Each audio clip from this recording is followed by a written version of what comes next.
let's dive right in because I have 8 ideas for you to bust burnout and avoid boredom. And this is targeted at copywriters, people that write marketing copy, but frankly, most of these ideas are relevant to all human beings who are trying to do work in the world and keep their lives interesting. So this actually comes out of a subscriber question. Said, Roy, do you have any suggestions on how to make sure writing copy does not get stale or boring? And more generally, how to avoid burnout as a copywriter? So we'll start with the stale and boring, and we will dive into the avoiding burnout after that. And idea number 1, write about interesting things. Write about interesting things. So in your work, and this applies to copywriting especially, because I'm saying write, but in your work, you have to find what inspires you.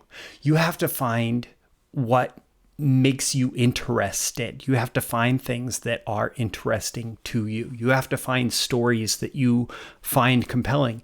And you have to be curious. You have to let your curiosity guide you down this path and that and this and that until you find the thing that works for you, that gets you stimulated, that gets you excited, that, in the words of Marty Edelston, that makes you vibrate.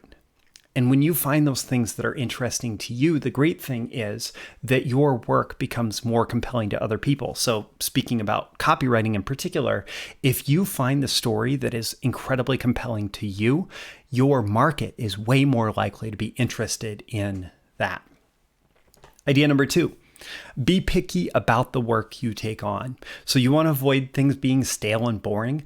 Don't commit to doing boring work for the next 10 years. You pick your clients, you pick your projects.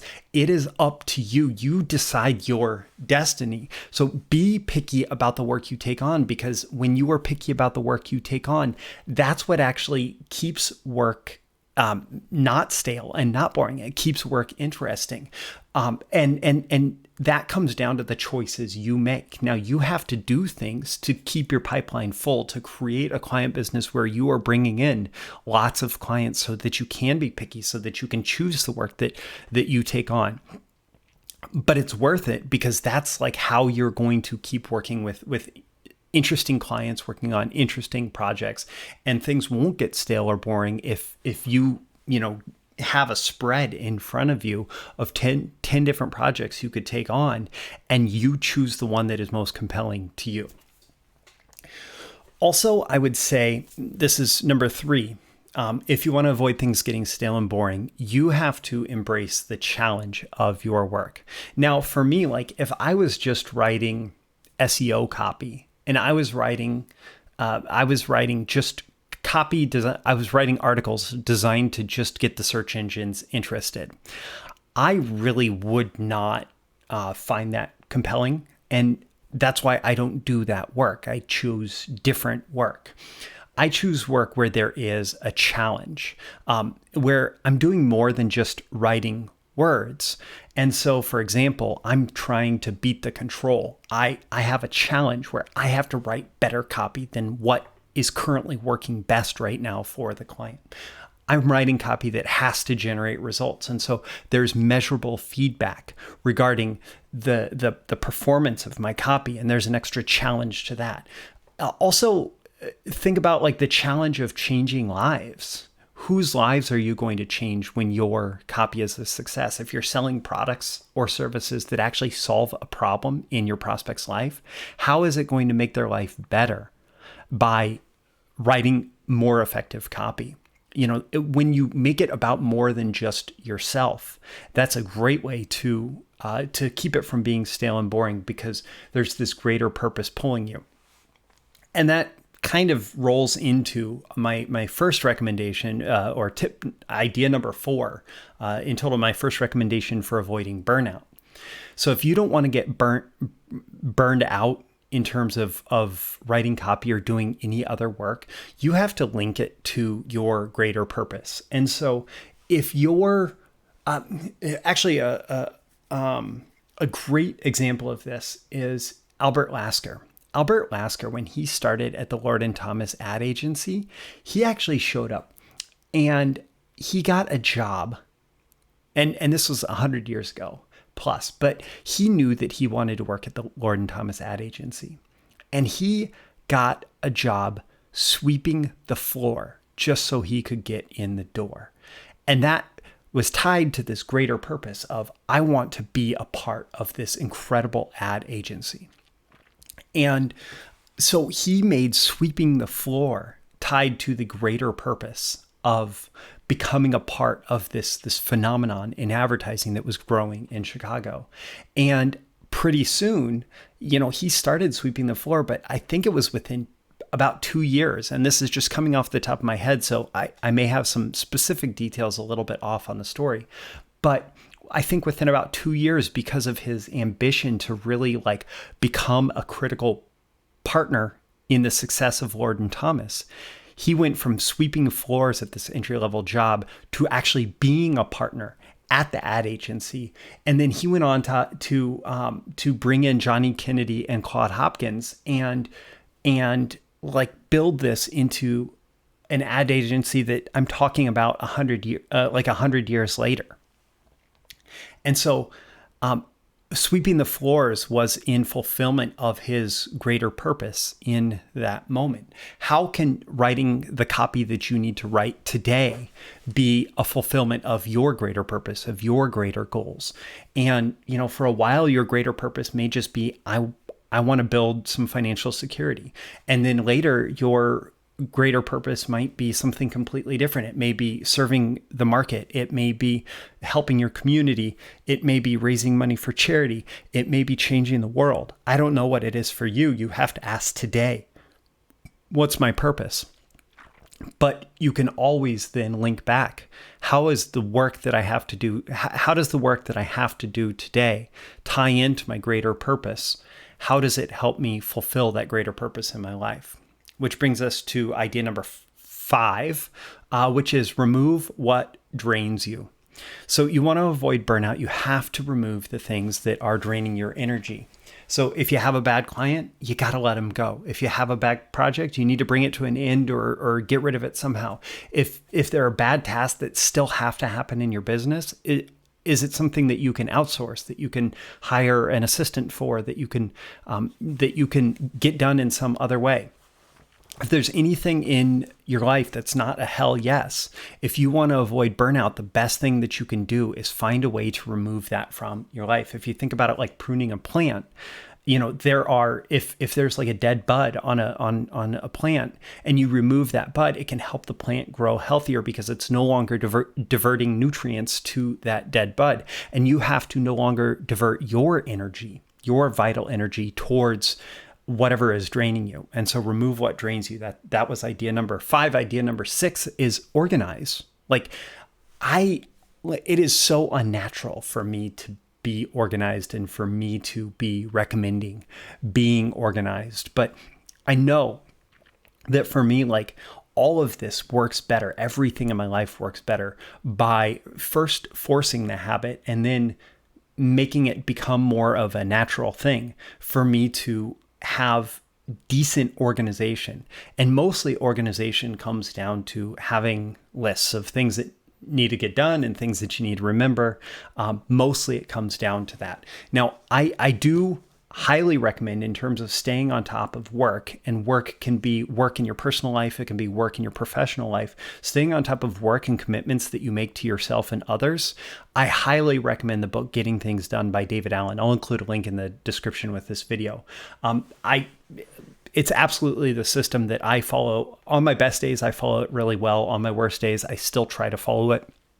But I highly recommend Getting Things Done as a more comprehensive approach to organization, even for people who find organization to be something that doesn't come naturally.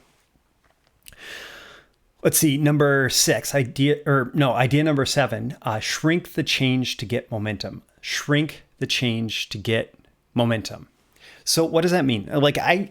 I find this so important that this is like a reminder that I have to myself on my board off to my left of my desk. And what this means is that if you can narrow down the big work to small tasks that you need to accomplish, and you can start accomplishing those small tasks, it actually gives you momentum and makes you feel good about, oh, I'm achieving this, I'm achieving this, I'm achieving this, I'm achieving this. And that's how you create momentum, by just saying, okay, what's the next action item that I can get done today, or that I can get done right now, that I can start right now, that I can complete. And when you shrink the size of what you need to do, shrink the size of the work, shrink the size of the change, it's easier to get momentum in the direction that you want to go. And it helps avoid burnout, because really burnout is just feeling like a total lack of momentum. And so shrinking the change to get momentum will give you that momentum and will get you through burnout.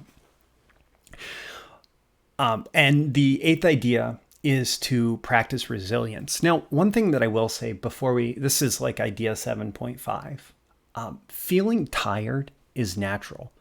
Overworking yourself and feeling like you need a recovery period is natural. I've had this happen to me. Like, I try to go too hard on lifting weights and developing my strength. And then at some point you get this accumulated fatigue. And accumulated fatigue could easily be confused for burnout, but all that it means is that you really need a recovery period. And so I find it important to take weekends off work. Yeah, I'll check in a little bit, but as much as possible, I like to create experiences on the weekend where I'm not even looking at my phone or anything like that. I'm not checking my email or anything, because having that space makes me perform better when it's time to come back to focus. Likewise with any types of projects, like, you can sprint to get something done, but the harder you sprint, the more recovery you're going to need.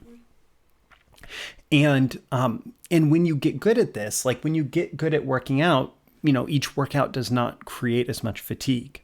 When you get good at putting in sprints at work and like getting a lot done and being productive, each sprint does not create as much fatigue as long as you give yourself the space to recover afterwards.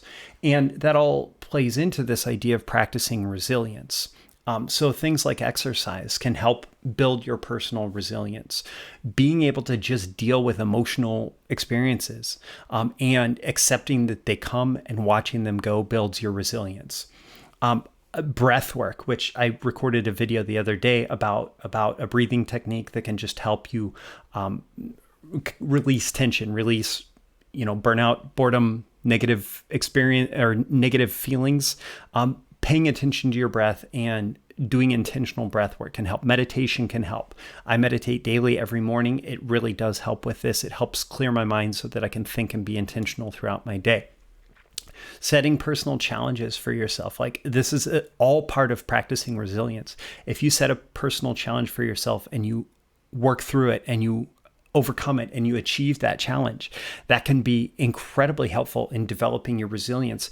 Every challenge that you do makes it more likely that you're going to achieve another challenge and another.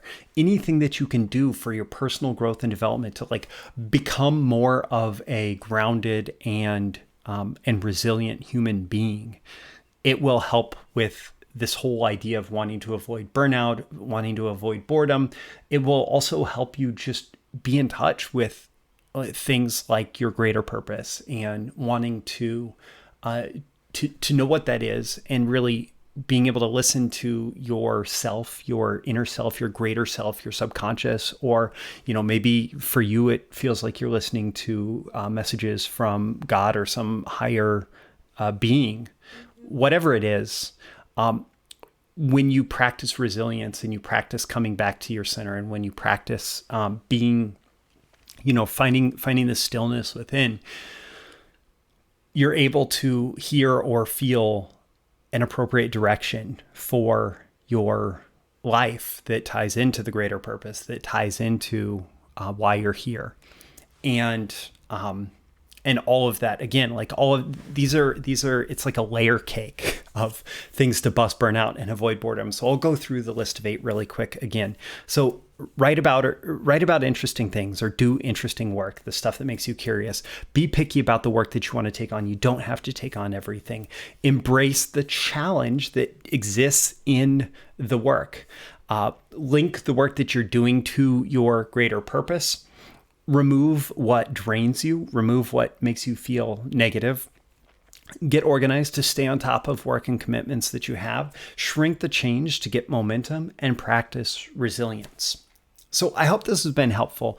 My name is Roy for this has been a video issue of Breakthrough Marketing Secrets. I'd love to know how valuable you found this. Now, I'm doing this thing where I'd like you to leave a comment below where you rate this on a scale of 1 to 10. How valuable did you find it and why? Like, what are your action items? What are your takeaways? What are you going to do to bust burnout and avoid boredom in your work as a result of watching this video and listening to these ideas? So leave that comment below. Also click that like button before you go so you get more content like this delivered to you. Also, so the magical algorithms of the internet know to share this content with more people like you who would find it valuable. If you know somebody directly in your life that would appreciate this, you can certainly share it with them directly, and subscribe. If you're not yet subscribed, you can click that subscribe button to follow me here. You can also go to breakthroughmarketingsecrets.com. The link is in the description to get more content like this delivered from me Monday through Friday as part of my daily emails. I do videos, articles, and additional training that you'll only get if you're subscribed at Breakthrough Marketing Secrets. And check out the links in the description for that. Again, my name is Roy Furr. This has been a video issue of Breakthrough Marketing Secrets. My goal is always that 10 out of 10 value. I hope that I've delivered that here for you today. And yeah, I look forward to providing you more value because, that's just part of my greater purpose is to help you live a better life through marketing and entrepreneurship. And I hope that I've done that in this video. I hope that I can continue doing that for you going forward. I look forward to seeing you again in your next video. I'll see you soon. Bye.